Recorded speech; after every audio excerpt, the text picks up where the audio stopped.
Bonjour à toutes et à tous, c'est Gaëtan de Tradox, j'espère que vous allez bien et aujourd'hui on se retrouve pour une nouvelle vidéo. Donc c'est plus une petite vidéo réaction par rapport à ce qui se passe du côté de la société Wirecard. Donc vous avez peut-être suivi l'actualité, peut-être pas. En fait ce qui est en train de se passer, c'est que Wirecard a découvert un trou de 1,9 milliard d'euros dans ses comptes.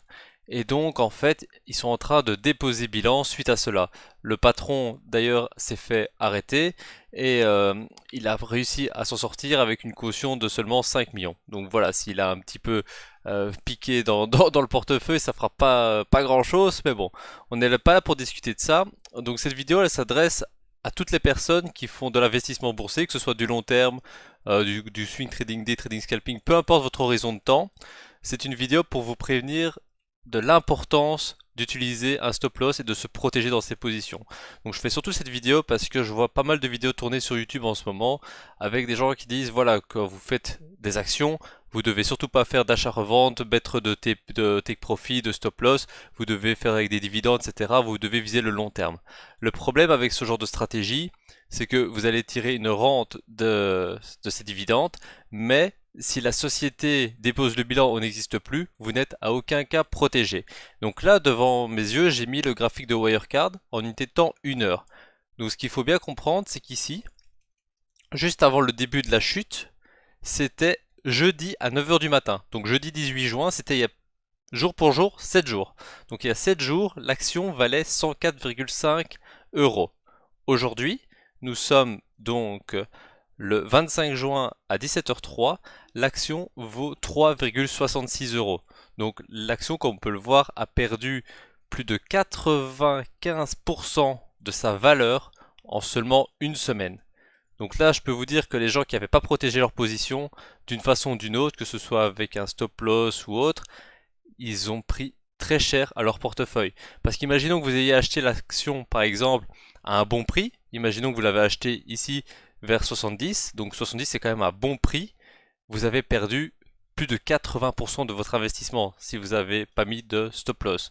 Donc pour moi, c'est très important de protéger votre capital et ça passe par un stop loss. Même si vous faites de l'analyse fondamentale, donc vous vous basez sur la santé économique de l'entreprise, sur ses chiffres, ses bilans, etc. pour prendre position, appuyer cette analyse par une analyse graphique. Donc une analyse très basique. Tout simplement, vous allez regarder quel niveau protège le prix. Par exemple, ici, je vais tout simplement monter à une unité de temps journalière. Et on voit donc, là on est tout simplement revenu sur les niveaux de 2007, 2008, 2009. Donc là, on a effacé 11 ans, 12 ans, 13 ans en l'espace d'une semaine. En même temps, si la société dépose bilan, c'est pas très bon signe. Eh bien, vous pouvez par exemple, pour protéger votre position, étant donné que vous prenez des achats tout le long de la montée, vous vous mettez par exemple sur un gros niveau stratégique. Par exemple, vous voyez ici que ça fait un gros blocage sur ces niveaux-là. Vous pouvez très bien placer votre stop loss sur ce niveau-là. Comme ça, si vous êtes rentré un peu plus haut, genre sur les 100 par exemple, vous allez peut-être perdre 15-20% de votre investissement. Mais si vous n'avez pas protégé, vous pouvez y perdre jusqu'à 95. Donc en gros, vous avez perdu tout votre investissement sur cette action. Donc ce sont des cas assez exceptionnels. Une action ne se casse pas la gueule comme ça tous les jours. Mais je tenais quand même à faire cette vidéo pour vous prévenir. Parce qu'encore une fois, je vois beaucoup de gens dire mettez pas de stop loss parce que vous ne perdez que si vous acceptez de perdre. Donc c'est-à-dire que quand vous prenez votre perte, si vous voyez que votre compte est à moins 10 000 euros, mais que vous êtes toujours dans le mouvement, c'est pas grave. Mais si, c'est quand même grave parce que ça peut toujours aller plus bas et ça peut toujours être pire. Et donc, ne pas protéger votre capital, qui est quand même votre source d'investissement, de travail pour certains, c'est primordial. Donc voilà, c'est à peu près tout ce que je voulais dire dans cette petite vidéo. C'est assez court, mais c'est vraiment pour réagir à chaud à ce qui s'est passé avec Wirecard et de ce que je peux voir sur Internet par rapport aux actions, à protéger vos positions, etc. Je vais vous mettre dans la description de la vidéo toutes les sources que j'ai utilisées pour faire cette vidéo parce que je me suis appuyé sur le site Investing entre autres. Donc je vais vous mettre les liens des articles relatifs à Wirecard dans la description. Et donc moi je vous encourage vivement à protéger vos positions, c'est super important.